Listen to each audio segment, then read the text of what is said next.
ವಂಶದ್ ಕುಡಿ ಕೊಡ್ತಾ ಇದೆ ಆ ಮಗು. ಏನೋ ನಿನ್ ಮುಖ ಉದಿಸ್ಕೊಂಡ್ ಕೂತಿದ್ಯಾ ದಡ್ಡನ್ ತರ ಅಂತ. ಅಮ್ಮ ಆ ಥರದ್ದೆಲ್ಲ ಏನು ಇರಲ್ಲ ಕಣಮ್ಮ.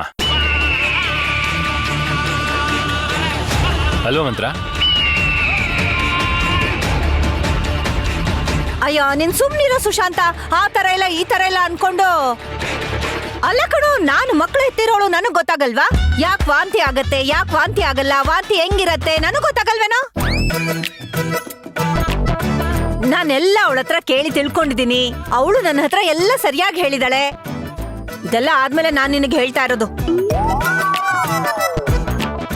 ಮೊದ್ಲು ಕರ್ಕೊಂಡು ಹೋಗಿ ಚೆಕಪ್ ಮಾಡ್ಸು. ಡೀಟೇಲ್ಸ್ ಎಲ್ಲ ಕೇಳ್ಕೊಂಡ್ ಬರೋ ಡಾಕ್ಟ್ರು ಏನೇನ್ ತಿನ್ಬೇಕು ಎಲ್ಲ ಹೇಳ್ತಾರೆ.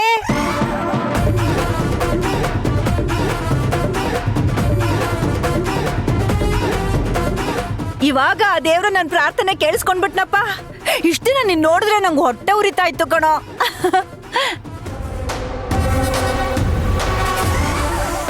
ಪಾಪ ನಮ್ ರಾಘವು ಒಂಟಿ ಆಗ್ಬಿಟ್ಟಿದ್ದ ಕಣೋ. ಜೊತೆಗೊಂದ್ ಮಗು ಬೇಕಿತ್ತು ನೋಡು, ಬಂತು ಇವಾಗ. ಹೋಗು ಮೊದ್ಲು ಚೆಕಪ್ ಮಾಡ್ಸು, ಕರ್ಕೊಂಡೋಗಿ ಪಾಪ ಆ ಮಗುನ. ಸುಶಾಂತಪ್ಪನ ಕೂರಿಸ್ಕೊಂಡು ನೀವುಗಳ ಕತೆ ಹೇಳ್ತಿದ್ದೀರಿ. ಅವ್ರ ಮುಖ ನೋಡಿದ್ರೆ ಗೊತ್ತಾಗಲ್ವಾ ನಿಜ ಯಾವ್ದು ಸುಳ್ಳು ಯಾವ್ದು ಅಂತ? ಏನೂ ಇಲ್ಲ ರತ್ನಮ್ಮ, ಬೆಳಗಿಂದ ಇವಳು ಏನೋ ಸ್ವಲ್ಪ ಜಾಸ್ತಿನೇ ವಾಂತಿ ಮಾಡ್ಕೊಂಡಿದ್ದಾಳಂತೆ, ಇನ್ನೂ ನಿಲ್ತಿಲ್ವಂತೆ, ಅದಕ್ಕೆ. ಓ ಹೌದಾ? ಏ ಹುಷಾರ್ ಕಣವ, ಈ ಸುದ್ದಿ ಕೇಳಿ ಕಲ್ಲಿನ ಕೋಳಿ ಕೂಗ್ಬಿಟ್ಟಾತು.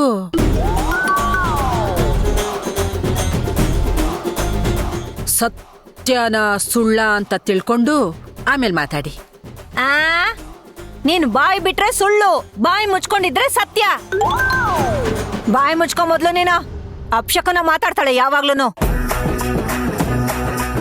ಕುಡಿ ಮಗ ನೀನು, ಕುಡಿಯಪ್ಪ ಕುಡಿ. ಅಬ್ಬ ಹೆಂಗು ನೋಡಪ್ಪ, ಇವಾಗ ಮನೇಲಿ ರಾಘವ ಇದ್ದಾನೆ. ಒಂದ್ ಹೆಣ್ಮಗು ಆಗ್ಬಿಡ್ತು ಅಂದ್ರೆ ಆರ್ತಿಗೊಬ್ಳು ಕೀರ್ತಿಗೊಬ್ಬ. ಆಹಾ ಇನ್ನೇನ್ ಬೇಕು ನಮ್ಮನೆಗ್ ಸಂತೋಷ. ಅಮ್ಮ ಅರ್ಚನಾ, ಅಯ್ಯೋ ಅಮ್ಮ ಭಾಗ್ಯವಂತೆ ಪುಣ್ಯವಂತೆ, ನೀನ್ ಎಂತ ಅದೃಷ್ಟವಂತೆನಮ್ಮ. ನೀನ್ ನಮ್ಮನೆ ಕಾಲ್ ಇಡ್ತಿದ್ದಂಗೆ ಶುಭ ಸಮಾಚಾರ, ಶುಭ ಸುದ್ದಿ ಎಲ್ಲ ಒಳ್ಳೇದೆ. ತಾಯಿ ಒಳ್ಳೇದಾಗ್ಲಮ್ಮ ನಿನ್ಗೆ.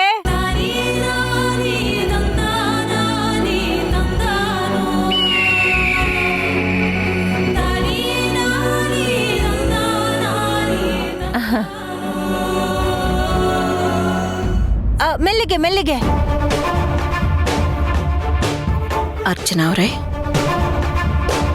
ನೀವ್ಯಾಕೆಷ್ಟು ಎಮೋಷನಲ್ ಆಗಿ ಕಣ್ಣಲ್ಲಿ ನೀರು ತುಂಬಿಕೊಂಡಿದ್ದೀರಾ?